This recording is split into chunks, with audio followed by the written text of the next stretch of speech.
Okay, so let's talk about how to solve a word problem that deals with denominations of money. Okay, so let's take a look at this problem here. So it says that there was a bill totaling $5.65, and a cashier received 25 coins consisting of nickels and quarters. All right, so picture someone showing up with a bag of change, some nickels, some quarters to pay their bill that was $5.65. We need to figure out how many of each type of coin did the cashier receive. Okay, so we had some nickels, we have some quarters, and together we paid a bill that was $5.65. So let me give you a little bit of information that might help us solve this problem here. So in order to solve this one here, so let's think about the value times the amount plus the value times the amount is equal to the total. So this is a formula that we can use to solve these kinds of problems here. So it can change to pennies, nickels, quarters, half dollars. You might even see variations of this problem that deal with maybe $1 bills, $5 bills, or that kind of thing. But for the most part, the setup of these are exactly the same. So what we need to plug into here, so we're dealing with two different types of values of coins, so we have two of them here. We could tack on a third one there if we had that situation possibly.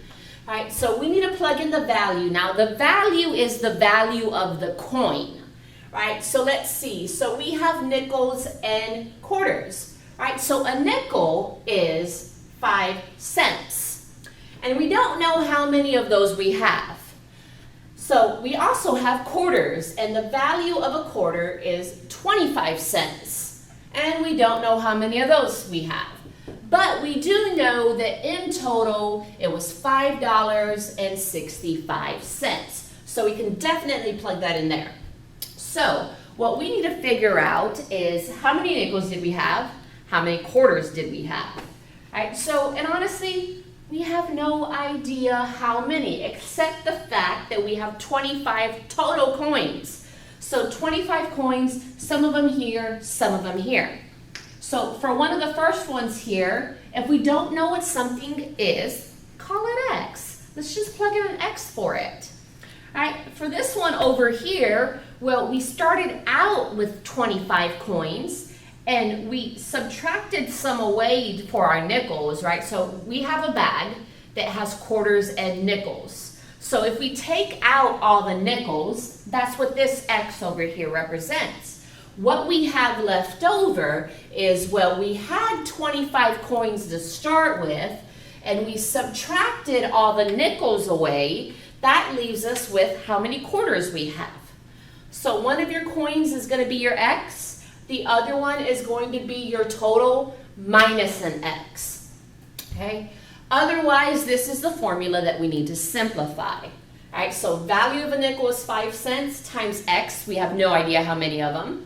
Value of a quarter is 25 cents. We had 25 coins, but subtracted the nickels away. And in total, this added to $5.65. So let's simplify this. So 0.5 times X is 0.05 times X. We need to distribute this 25 over here. So see, 0.25 times 25 is $6.25 minus 0.25x, and that's going to equal 565. So we do have some like terms here to combine. We have that 0.05 and this negative 0.25. So 0.05 minus 0.25 here, we're going to get a negative 0.2x when we combine those together. Drop everything else down. Since our x is on the left-hand side, let's get our number to the right-hand side. So let's subtract $6.25 from each side. We'll be left with 0.2x is equal to a negative 0.6 there. So let's divide both sides by a negative 0.2, and we're going to be left with x is equal to 3. Now what that tells us is this. So go back up here and look what x represented. So here's our x. All right, so X represents how many nickels we have. So that means that we had 3 nickels in the bag, not very many. All right, but we had 25 coins total. So 25 minus 3, that means we had 22 quarters. All right, so 22 quarters, 3 nickels, and that's what added up to get us our $5.65.